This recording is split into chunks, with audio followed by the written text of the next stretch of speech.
Hi friends, அஸ்ஸலாமு அலைக்கும். இன்னைக்கு நாம என்ன ரெசிபி பார்க்க போறோம் அப்படின்னா சூப்பரான ஒரு கேரட் மில்க் ஷேக் தான் பார்க்க போறோம். வாங்க ரெசிபிக்குள்ள போகலாம்.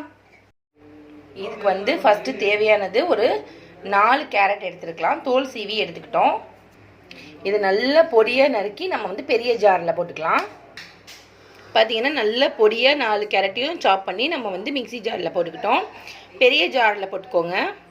இது கூட 2 டேட்ஸை நல்லா நம்ம பிச்சு போட்டுக்கலாம். இது ஸ்வீட்டுக்கு நல்லா கிடைக்கும். இது ஜீனி நம்ம கம்மி பண்ணிக்கலாம் இது போட்டிருக்கிறதுனால. எத்தனை ஸ்பூன்? இது கூட ஒரு 5 டேபிள் ஸ்பூன் சர்க்கரை போட்டுக்கிறோம், அதாவது சுகர் போட்டுக்கலாம்.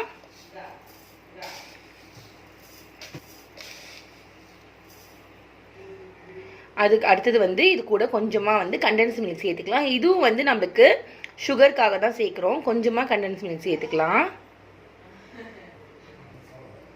அடுத்து இது கூட 2 கப்பு பால் சேர்த்துக்கலாம்.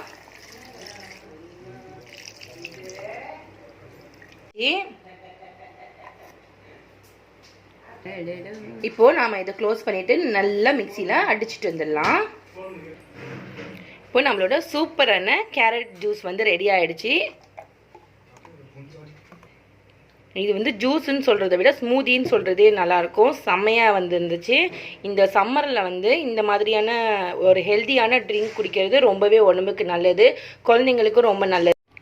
இதுக்கு மேலே ஜஸ்ட் கார்னிஷிங்காக கொஞ்சமாக டேட்ஸ் போட்டுக்கலாம். இது கூடவே ஜஸ்ட் கொஞ்சமாக தேன் சேர்த்துக்கலாம்.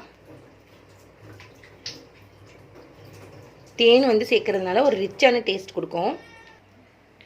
இவ்வளோதான் ஃப்ரெண்ட்ஸ், நம்மளோட சூப்பரான ஒரு carrot milk shake, carrot juice எப்படி வேணுமோ சொல்லிக்கலாம், ரெடி ஆயிடுச்சு. இந்த சம்மரில் செம்மையாக இருக்கும். செஞ்சு பார்த்துட்டு என்னோட ரெசிபி எப்படி இருக்குன்னு சொல்லுங்கள். என் சேனல் உங்களுக்கு பிடிச்சிருந்துச்சுன்னா மறக்காம இதஸ் கிச்சனுக்கு சப்ஸ்கிரைப் பண்ணுங்கள். தேங்க்ஸ் ஃபார் வாட்சிங்.